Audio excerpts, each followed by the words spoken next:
आप देख रहे हैं APN 7।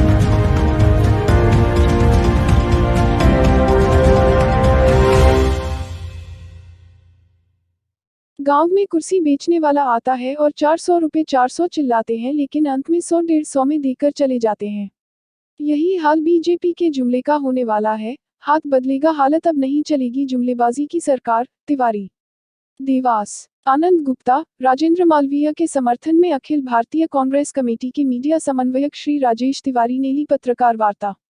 देवास। प्रधानमंत्री श्री नरेंद्र मोदी ने 2014 में देश की जनता से बड़े बड़े वादे किए थे, जिसमें हर नागरिक के खाते में 15 लाख रुपए देने का वादा, काला धन वापस लाने का वादा, हर साल 2 करोड़ नौकरियां का वादा, देश की सीमाओं की सुरक्षा का वादा, महिलाओं की सुरक्षा का वादा, किसानों की आय दोगुनी करने का वादा, MSP देने का वादा। लेकिन दुर्भाग्य कि प्रधानमंत्री नरेंद्र मोदी सिर्फ झूठ और नफरती भाषण ही देते रहे। देश के विकास के लिए धरातल पर कोई कार्य नहीं किया, जिससे देश की जनता में घोर निराशा व्याप्त है। और इस चुनाव में देश की जनता ने इस जुमलेबाज सरकार को बदलने का मन बना लिया है। उक्त बात अखिल भारतीय कांग्रेस कमेटी के मीडिया कोऑर्डिनेटर राजेश तिवारी ने एक पत्रकार वार्ता में पत्रकारों को संबोधित करते हुए कही। इस दौरान पूर्व मंत्री श्री सज्जन सिंह वर्मा, लोकसभा के कांग्रेस प्रत्याशी श्री राजेंद्र मालवीय, शहर जिला कांग्रेस अध्यक्ष मनोज राजानी, पूर्व महापौर जयसिंह ठाकुर, रेखा वर्मा, प्रदीप चौधरी, शौकत हुसैन, जिला कांग्रेस प्रवक्ता कार्यकारी अध्यक्ष सुधीर शर्मा, प्रतीक शास्त्री, राहुल पवार सहित वरिष्ठ नेता उपस्थित थे। इसी के साथ श्री राजेश तिवारी ने कहा कि अभी कुछ दिन पहले एक चुनावी जनसभा में मोदी जी ने अपने भाषणों के दौरान हिंदू मुस्लिम को लेकर अपमानजनक बातें कही है। भारतीय जनता पार्टी में नारा दिया था कि बेटी बचाओ बेटी पढ़ाओ। धीरे धीरे यह नारा चेतावनी बदल गया कि बीजेपी वालों से बेटी बचाओ। भाजपा नेताओं पर बलात्कार और यौन शोषण के आरोप लगे और बीजेपी ने उनका संरक्षण देने का काम किया। मणिपुर में भाजपा शासित मुख्यमंत्री के शासनकाल में जिस तरह से नरसंहार हुआ, महिलाओं के साथ बलात्कार हुआ कि देश के लिए शर्मसार करने वाली बात है। महिलाओं को निर्वस्त्र कर सड़कों पर घुमाया गया और छोटे छोटे मामलों पर ट्वीट करने वाले प्रधानमंत्री जी की जुबान पर ताला लग गया। उनकी जुबान से मणिपुर का म शब्द तक नहीं निकला। यह सवे विधि थे कि चीन ने अरुणाचल प्रदेश के कई पेट्रोलियम पॉइंट पर अपना कब्जा कर लिया, लेकिन रक्षा मंत्री राजनाथ सिंह और प्रधानमंत्री लगातार यह बोलते रहे कि हमारी सीमा में ना कोई आया है ना कोई घुसा है। हमारे देश की महान सेना जब चीनी घुसपैठियों को धकेल रही है। जब यह वीडियो देश के सामने आया तब पता चला, जबकि प्रधानमंत्री रक्षा मंत्री इस सत्य को नकारते रहे।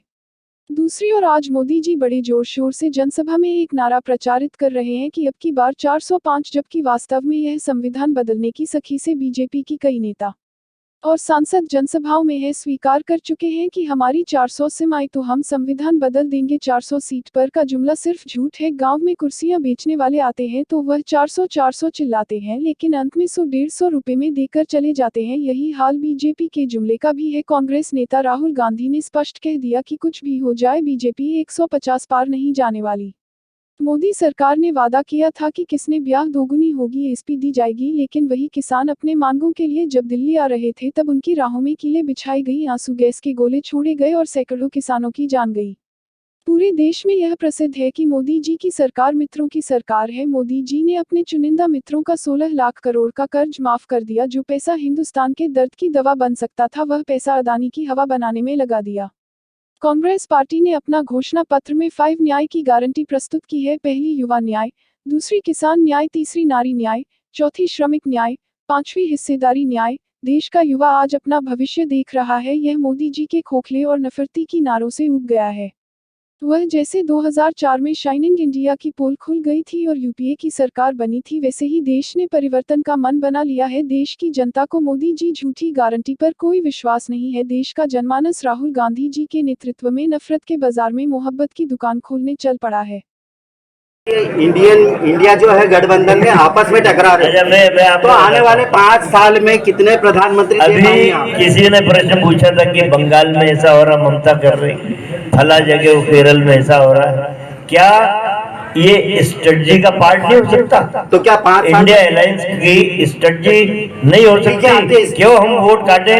कई जगह ये स्ट्रेटजी है, ये आपकी हो सकती है, लेकिन 5 साल में भी यदि जीतने के बाद में क्या आप हर साल एक प्रधानमंत्री देंगे क्या? ये मोदी की भाषा है। नहीं, वो भाषण दे रहे हैं, जब वो भाषण दे रहे हैं, मोदी की भाषा है ये हर साल एक करेंगे। तो कौन होगा आपके इसमें? तिवारी साहब से मेरा एक सवाल है, तिवारी साहब से, आदरणीय तिवारी साहब, जो भारतीय जनता पार्टी में जाने का क्रम चल रहा है कांग्रेसियों का, तो इसको रोकने के लिए कोई प्रयास चल रहा है क्या? भाजपा में जाने का जो क्रम चल रहा है लगातार जा रहे हैं लोग। तो मैं इससे पहले बता चुका हूं, राहुल जी ने कहा कि जो डर जाएगा कहीं जाएगा, इसको लड़ना और कांग्रेस में रहेगा।